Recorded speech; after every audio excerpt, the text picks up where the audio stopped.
Hello there, welcome to ITV News Meridian. Tonight's headlines in the Thames Valley. The Oxford residents who say they're being forced out of their social housing because of a hike in charges. Among them, an 86-year-old man who doesn't know where he'll go. This is brutal. This is absolutely brutal. Without thinking of other bills that you have to pay. After walkouts by junior doctors and consultants, this week NHS radiologists go on strike. How it could impact your hospital appointment. Also this Monday, we're at the Englefield estate in Berkshire for Flackstock. Yes, it's the music festival in memory of the late television presenter Caroline Flack. I'll be chatting to her friends and family as they encourage us all to talk about our mental health. And can you guess how much weight these footballers have lost between them? The team who took up the Man versus Fat challenge.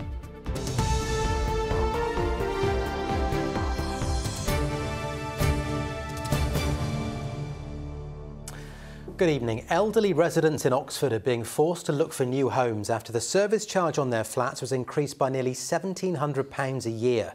It's the second year in a row that tenants living at Harris Court and Drew House have had the charge hiked by around 80%. Green Square Accord, the housing association that manages them, says it's facing rising costs to maintain the buildings and needs to recover the money. Many tenants, though, say they simply can't afford it. Natalie Verney has been to meet them.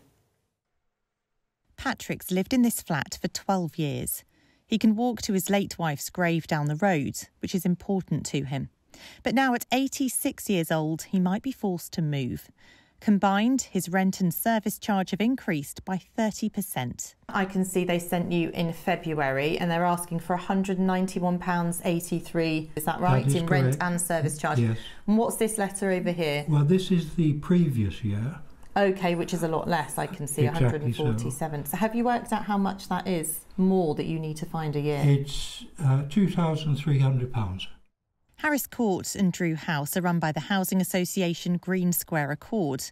They offer social housing to both private tenants like Patrick and those on benefits. While rent has increased in line with inflation, the service charge has been hiked by more than 80%. This is brutal. This is absolutely brutal. It's happened now for 2 years running, and our fear here is, and where our concerns now, is the trend. And they've got away with it for 2 years. Will they do it again? Malcolm's lived with his wife here for 8 years. It's getting very tight. I can't increase my income. I'm above the benefits level, but I'm still having to pay £2,000. That's over almost £50 a week. How am I expected to do that when I get a pension increase of 10%, which everybody says is brilliant? No, about £15, and my rent goes up 50. How are we supposed to continue like that? In a statement, Green Square Accord says it is sorry that some of its customers are unhappy with the increase in rent and service charges, but it says it's a not-for-profit organisation facing the same rising costs as other companies. And it says the only fair and ethical way to recover those costs is to pass it on to those who directly benefit from them. For heaven's sake, the thing is to make sure they're not incurring extra charges. Heavens, even now, inflation is 8%, was 10%, but they've gone up around 80%, and they did the same last year when inflation was much lower. How are they doing it, and why are they doing it? Patrick started to look for other properties but can't afford any he's found. He says he feels trapped and worried about the future. Natalie Verney, ITV News. 2 parking wardens have been attacked in Reading in the last week as Reading Borough Council says it will not tolerate abuse towards its staff. 2 attendants were threatened with a knife by 2 men who then drove off. A 37-year-old man from Reading has been arrested and bailed. There have been more than 30 incidents in the last 24 months involving civil enforcement officers in the town, the majority of which were threats of verbal abuse. A bus driver has been praised after his vehicle caught fire in Oxfordshire. Fire crews were called to a road in Newnham Courtney where they found the bus well alight. The fire service commended the driver for making sure all the passengers had evacuated the bus safely. Tributes have been paid to singer Vince Hill, who's died at his home in Henley at the age of 89. The musician reached #2 in the UK charts with his version of the song Edelweiss in 1967. His family said his tunes will forever be in their hearts. Friend and fellow entertainer Les Dennis said he was brilliant on stage and, more importantly, a lovely man. Another strike will hit NHS services tomorrow. This time, radiographers are to walk out for 48 hours. They're demanding more pay, improved conditions and a better recruitment policy. Well, it will affect hospitals, including the Basingstoke and North Hampshire, where they say there will be a significant impact because most patients require radiography services. The hospital has cancelled X-ray appointments and MRI scans, although an emergency service will still be provided. With more, Derek Johnson. This patient at Basingstoke and North Hampshire Hospital is having an emergency X-ray on his chest and shoulder. Hundreds of X-rays are carried out here every day. But from 8 a.m. tomorrow, a limited emergency service will be the only one due to a 48-hour strike. With the industrial action, I'm afraid there will be a significant impact on our patients. So the emergency department should only be used if there really is a life-threatening illness or injury. We do have significant waiting lists that we are trying to manage, and therefore this will cause further delays, I'm afraid. Appointments for X-rays and MRI scans are among those things that will be cancelled, with people advised to dial 111 or go onto the NHS website if it's not urgent. They're being asked to turn up as scheduled, though, if they've not been contacted. Here, staff didn't wish to talk about the strike itself, but did outline the job's importance. If you're to have a heart attack, you'll see a radiographer. If you have a stroke, you'll see a radiographer. If you're having a baby, you'll see a sonographer. So there's a lot of different patients that we see. So in the hospital, I think we see 9 out of 10 patients will pass through radiology at some point during their journey. The Society of Radiographers, which is taking the action, has rejected a 5% pay offer, and so industrial action's underway at some, but not all, trusts. The Society says its members are working long hours for low pay, something that's causing people to leave the profession. It wants more money, but also funding to help retain staff and recruit them as well. Derek Johnson, ITV News, Basingstoke.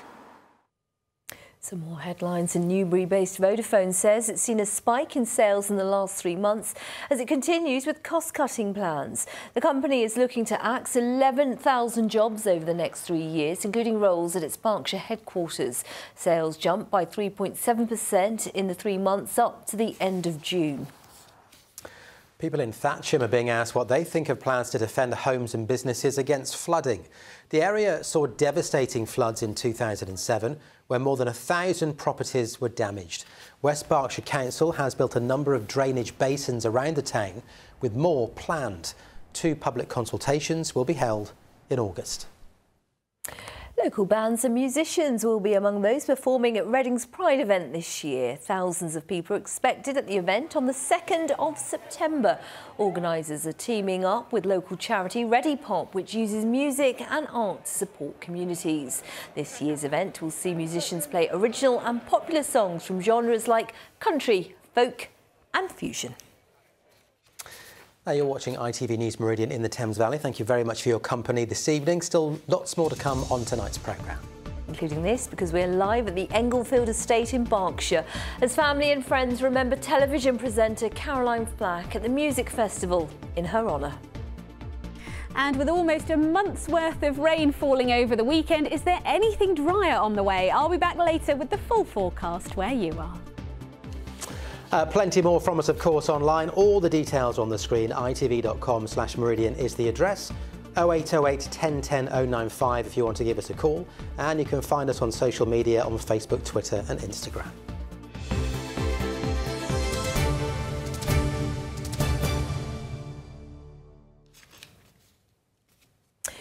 It's too little, too late. The words of campaigners fighting for justice over the blood scandal, which saw thousands of people infected with HIV and hepatitis. Relatives of victims have this afternoon handed in a letter to Number 10, warning the government to stop dragging its heels over compensation.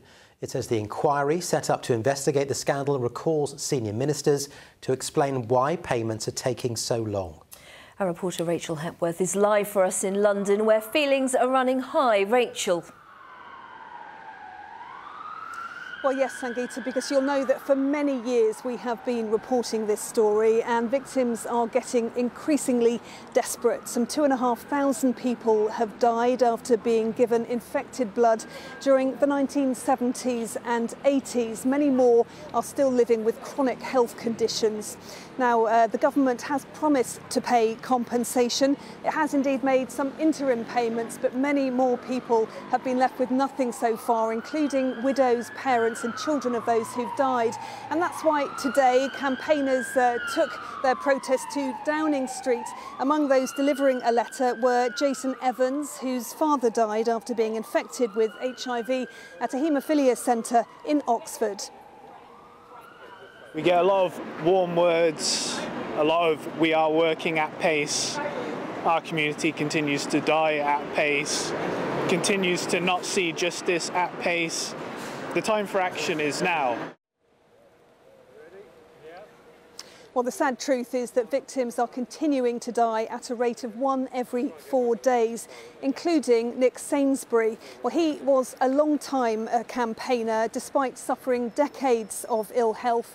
We have spoken to him many times at Meridian. He had been a student at Trelaw College in North Hampshire in the 1970s, one of dozens of haemophiliac pupils infected with HIV during their time there.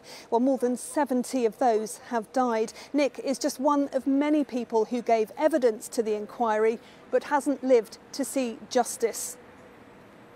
Every time you hear of anyone dying, it reminds you of why we have to keep redoubling our efforts to try and get to a proper resolution of all of this, hence why we're having these hearings this week, because despite the Chair's recommendation back in April, it seems to the outside world and certainly to this community that precious little is being done. Well, the inquiry reconvened today in an attempt to try to hold ministers to account. The Portsmouth MP, Penny Mordaunt, gave evidence today about her time as Paymaster General, saying that she was very sympathetic to the cause. She agreed that COVID had created a chaotic situation, but said that the government was not deliberately dragging its feet. Well, on Wednesday, Rishi Sunak, the Prime Minister, will be giving evidence. There will certainly be a lot of interest from campaigners then. Rachel, Westminster, thank you. Now, the ITV Evening News continues with the national and international news at 6:30. With the details for us tonight, here's Mary Nightingale.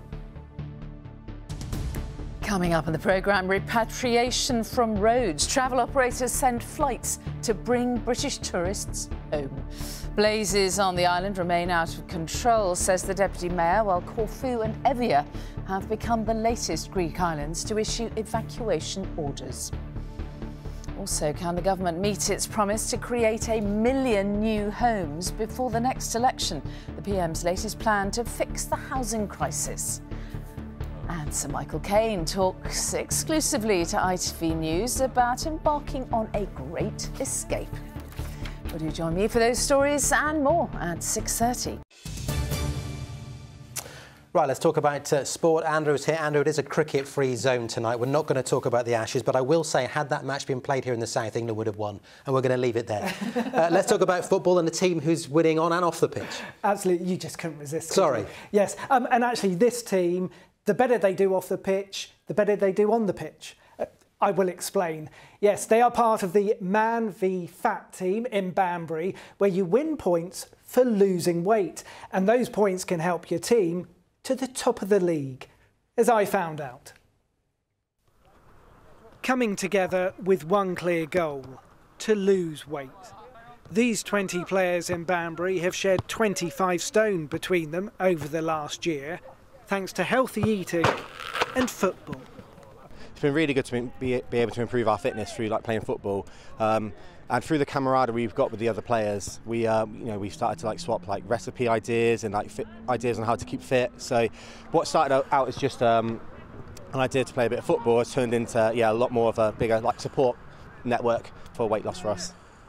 Everyone's in the same boat, and you do sometimes you feel very much alone, and that you as someone that's trying to lose weight, you feel as though there's no other bloke out there that's trying to do it. So coming along here and seeing 30 other people that are in the same situation as you really does help. Man v Fat run weekly sessions across our region, from Banbury to Bournemouth and Basingstoke to Brighton. Seen you're doing lots of activity and stuff, so that's really great. So do you want to jump on the scales? Each session starting with a weigh-in. If they lose weight, they earn points, and the points get added to the pitch scores. So the winners of the league are the guys who are most successful on the scales, but also on the pitch as well. Along the way, there's also milestones. So when the guys hit 5% weight loss, 10%, they get extra bonus goals. So it's very competitive. Sometimes there can be a stigma about talking about weight loss, particularly for men. Do you think sessions like this help with that? I think you're right. There is a sort of thing that men don't want to sort of admit to putting on a few pounds around the waist, and having just got to come along and play football essentially, and then the diet bit and the fitness bit in it, and it's not just scoring goals on the pitch, it's sort of that background thing that sort of adds to it. So I think it does take away the stigma from it, and sort of makes it acceptable for blokes to come out and have a good run around. They have one common goal, and together they're achieving it. Top team. Now less than 3 weeks to go before the Premier League returns, and Brighton's preparations have taken them to America. The Seagulls took on Chelsea in Philadelphia yesterday in the first of the Premier League series, which will see Brighton play Brentford on Wednesday and Newcastle on Friday. Albion lost this one though, 4-3. Less than 2 weeks to go before the Football League, and this weekend Southampton came out on top with a 4-2 victory at Reading. Both our sides are back in action tomorrow. The Royals at home to QPR at 1 o'clock. Southampton host Bournemouth at 7:45. But this afternoon, AFC Bournemouth's Vitality Stadium had to be evacuated after an unidentified item was found. Players and staff had to wait outside while Dorset police investigated, but officers found the item was actually something that had been used in a training session at the weekend, and it was back to work for everyone within the hour. That is the world of sport. Never a dull moment. Absolutely not. No. Andrew, thank you. Thank you.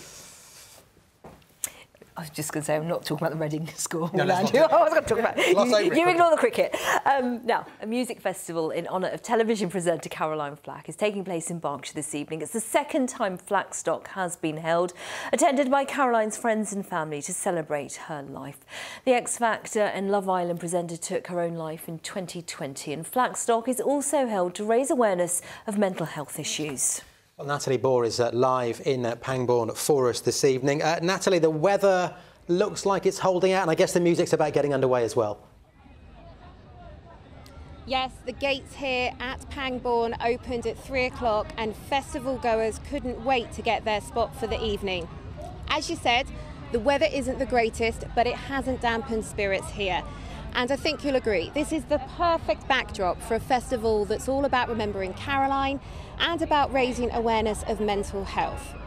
Now, last year, £325,000 was raised for 4 mental health charities close to Caroline's heart.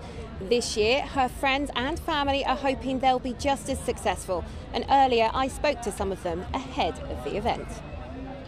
How touched have you been by the amount of people that have wanted to come to Flackstock for this second year? Oh, it's amazing. It just shows the strength of love, really, for the causes that we raised £320,000 for last year, I believe, and I think we've even sold more tickets this year, so hoping for that again.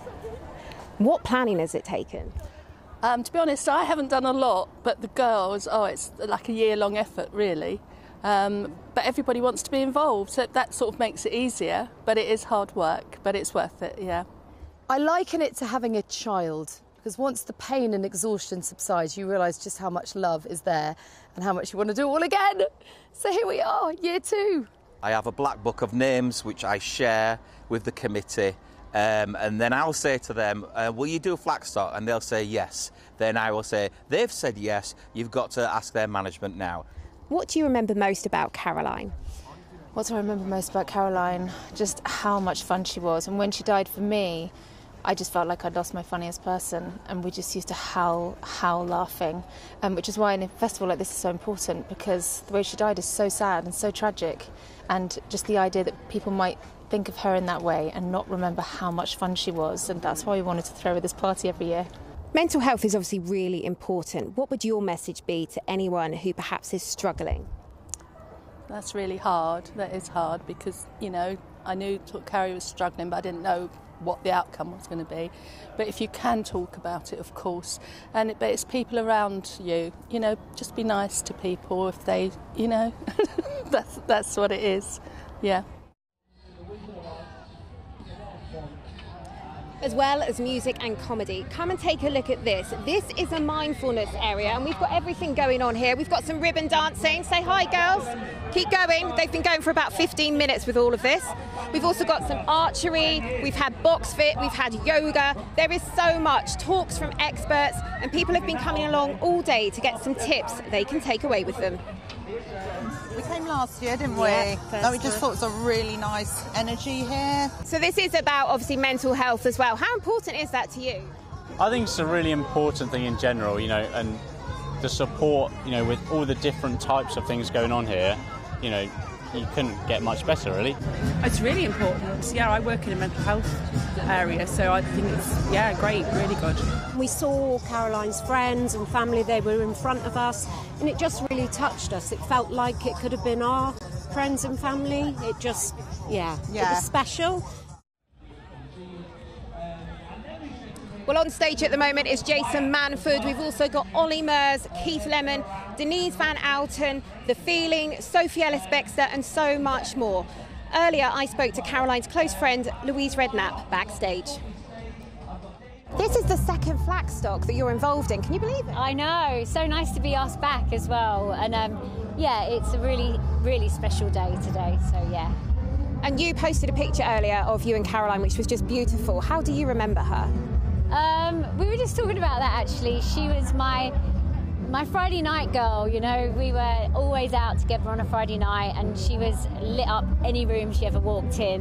No matter what kind of day you were having, she'd put a smile on your face, no matter what. And we all want friends like that in our lives, so yeah. And tonight you're performing a very special song that's really moving, aren't you? Yeah, tonight I'm getting to sing with a lovely choir, the Neptune Choir, together again. Lyrically, it's all about losing somebody. I think everyone in the audience, you know, has experienced in some way. Most people have experienced that. So I think it touches a lot of people. And it's, yeah, I think lyrically it's a really special song and kind of reminds me of her, so yeah. And what do you want people to take away from tonight? Do you know what I think is really great about these festivals? I think the money that is raised that goes to the charities is really important. But for me, what's also as important is shows like this make people feel open to being able to talk about things. It puts it back on the map where people can talk about their feelings, they can talk about if they're struggling. It's part of the battle won, isn't it? If you can find someone to talk to and not be embarrassed to talk about it. And I think days like today, just keep on reiterating, talk to someone, find someone, there's people there. Well, the team behind Flagstock want to grow it into the UK's biggest festival promoting mental health awareness. So watch this space. Natalie, thank you. That was really, really wonderful. Enjoy yourself there. Great atmosphere. And just a reminder, there are more details about this evening's Flagstock lineup and details of mental health charity and organisations. Please just go to our website. All the information you need, including information about ITV's Britain Get Talking campaign, can be found there. Let's talk weather now. Pip, I saw some grey clouds there. What's going on with the weather? Yeah, I know, it's not been great, has it? Safe to say we had a thoroughly soggy weekend. Talks of a month's worth of rain in a day. Let's first have a look at what actually happened before we get on to the numbers. So this was the radar sequence through Saturday. You can see it started dry, but the rain quickly piled in, spilt its way eastwards, and it hung around for most of the day into the evening, only really clearing in the small hours of Sunday morning. So what did that do for the numbers? Well, the average across July in any given location. We'd expect to see around 54 millimetres of rainfall falling. In the short period between 6 a.m. on Saturday and 6 a.m. on Sunday, these are the sort of values we had in some of the rain gauges around the region. Duncton topping the table there, close to 43 millimetres, so not quite a month's worth, but getting pretty close. You can see many other places following suit, and it's just topping up what's already been a very soggy July. We've had around 30% more rain than we'd expect to see at this point in the month, and we've still got a week to go. So at the start of the summer holidays, yeah, drier weather on the cards? Well, we'd hope so, wouldn't we? This week does look still pretty unsettled. Further showers or longer spells of rain, not especially warm either. But I've had a sneaky peek into August. Things are looking a little better. I'm tentatively going to say it could be turning more settled as August wears on. So if that's what you're looking for, then fingers crossed. I am, because my kids are climbing the walls already. The parents, that's all they want, because they can just go into the garden then, nice can't weather. they? Right, full forecast. Here's Pip.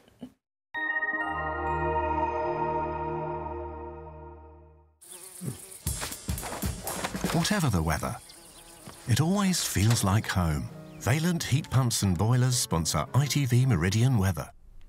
So a soggy weekend behind us and still some soggy weather to come over the next few days. In fact, Dave Kipp's dogs, Furzy and Thor, will probably need to keep these rain jackets to hand. More showers or longer spells of rain on the way as we head through the rest of this week, and it will be quite breezy at times as well. And it's all down to some areas of low pressure moving in from the west over the next few days. The front's providing a focus for some longer spells of rain, interspersed with showers, and at times we'll see those isobars squeezing together, indicating some pretty breezy conditions to come. Out there at the moment then, still quite a bit of cloud on the scene, some remnants of the earlier rain and showers, but all of that gradually clearing southwards, and by the end of the night for most of us much drier and with some clearer skies as well. Temperatures in rural spots could even dip down into single figures. So tomorrow morning, a dry and bright start for most, some lovely sunshine around first thing. As the day gets going, we'll see some showers cropping up, but they will be fairly few and far between, still in between some decent brightness and with more in the way of sunshine than we've had today. Temperatures getting just a little higher, peaking at around 21 Celsius. These are the times of high water for tomorrow. Then for Southampton there, 8 minutes past 4 in the morning and 4:47 in the afternoon.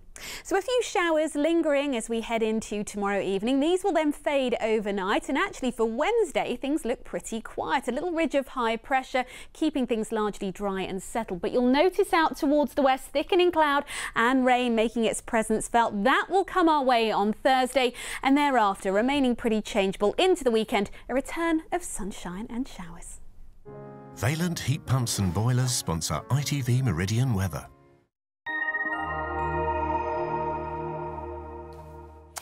And that is it. I'm back with the latest just after 10:30. Bye-bye.